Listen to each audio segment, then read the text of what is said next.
Hi, my name is Valerie Morales, and today I'm going to be talking about the topic of climate change and its effect on the sea levels.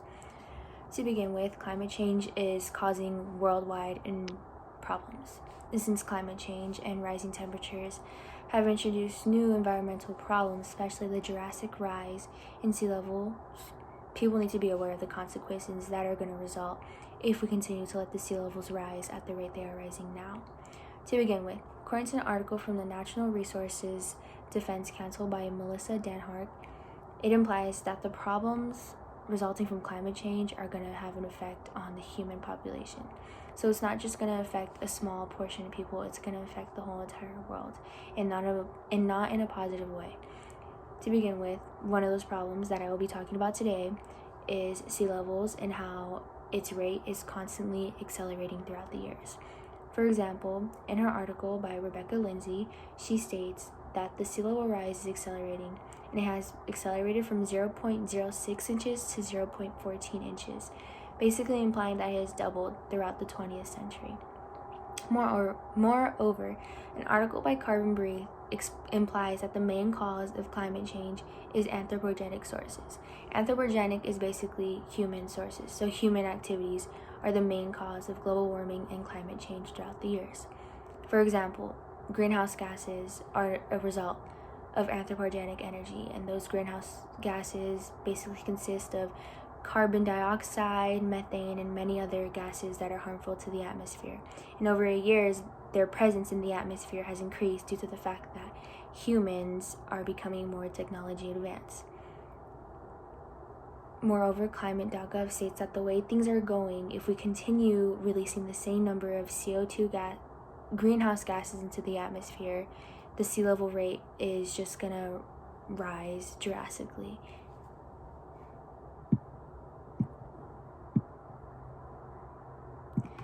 The rise in sea levels is going to impact coastal cities and seaports first. For example, in the United States, coastal cities are already experiencing the effect of sea level rising. For example, Florida is a city that is being affected by sea level rising. Another city that's being affected is New Orleans, and San Francisco, which is located in our own state, is being affected as well. And there are also many other cities being affected by sea level risings, but these ones you can see that they are going to be greatly affected over the time. For example, according to an article by sealevelrise.org, Florida is at a great disadvantage because they are sitting on porous limestone, and this type of soil makes it very easy for water to flow up, and it also makes it very hard if Florida wanted to build new infrastructures that help them protect themselves from the sea level rising. So therefore, they're at a disadvantage. Louisiana, where New Orleans can be found, is also at a disadvantage because they have the same type of soil. Therefore, they are more vulnerable because they can't build many infrastructures that can protect them. And if the sea level continues to rise, Louisiana, which is a hot spot for hurricanes, is going to be more vulnerable to flooding that get caused by the high tides, because the sea level is going to bring a higher tide. So more homes and more people are going to be put in danger as hurricane season comes throughout the year. And not only does it have an effect on coastal life, but it also has an effect on daily life. For example, sea level risings could play a big part in the food supply in the United States. For example, Sacramento can be greatly affected by the sea level risings. That is because in Sacramento, there is a delta of fresh water where most farmers in that area get water to produce their produce. And that water is also used as a main resource of fresh water for the civilians in California.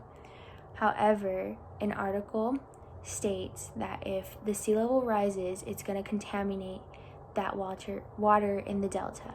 And if seawater touches that water, it will be rendered useless, and we will lose about 90% of our freshwater resources in California. Moreover, even though the damage of climate change is of utmost importance, it can't easily be achieved, and it will most likely take some time. For example, fossil fuels have increased over the years due to the fact that humans use it so much. Since we use it so much, we become so dependent on fossil fuels that the idea of changing to renewable energy just seems difficult. Most importantly, it is cheaper to obtain fossil fuels than have to completely change tradition and go use renewable sources.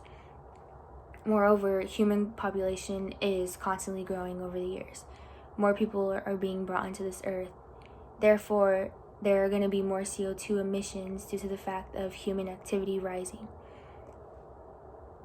Nonetheless, humans can adapt to these rising sea levels and change everyday activities to reduce the effect of climate change. For example, people are already preparing for the possibility of them losing land where they have their homes. For example, one of the inventions created due to help with the sea level rising is floating homes. For example, in Amsterdam, they already have floating homes, so it shows that there is a possibility of this working if sea levels rise to a point where people lose their homes and are surrounded by water. Equally important, nations have decided to take this in consideration because they know that if sea levels rise, they're going to be in big trouble. So they're reducing greenhouse gases emissions by companies, and are also placing laws that help protect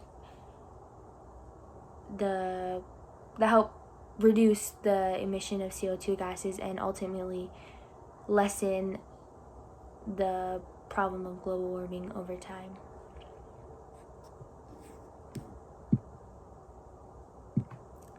All in all, the accelerations of sea level due to climate change is going to cause problems around the world.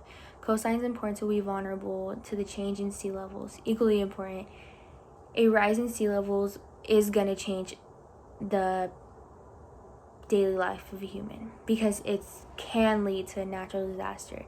If sea levels continue to rise the way they do, we're going to lose many big cities. We're going to lose Miami. We're going to lose Florida. We're going to lose New Orleans, San Francisco, and Los Angeles. All those major tourist sites are going to be underwater. One place that I found that is going to be underwater is London, and their Big Ben clock is basically going to be the only thing sticking out. And other places are going to be underwater as well, yet those places are homes to many poor people, so they can't do anything about it.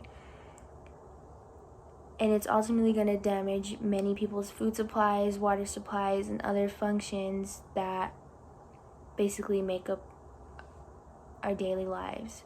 For example, if the sea level rises, it's going to most likely get into electricity plants, and people are going to be without power over time. Nonetheless, if people become more aware, we can reduce the negative effects of climate change and slow down the rising sea levels. Humans can adapt to new ways of living, like floating homes, and we can also just overall become more aware of the problems and the CO2 emissions that we're releasing into the air. Sooner or later, this will become a universal problem, and it will unite the world against a common enemy, which is to prevent the rise of sea level, and it will become a united war against the accelerating rates of sea level because of climate change. Thank you for listening to me. That is all I have for you today.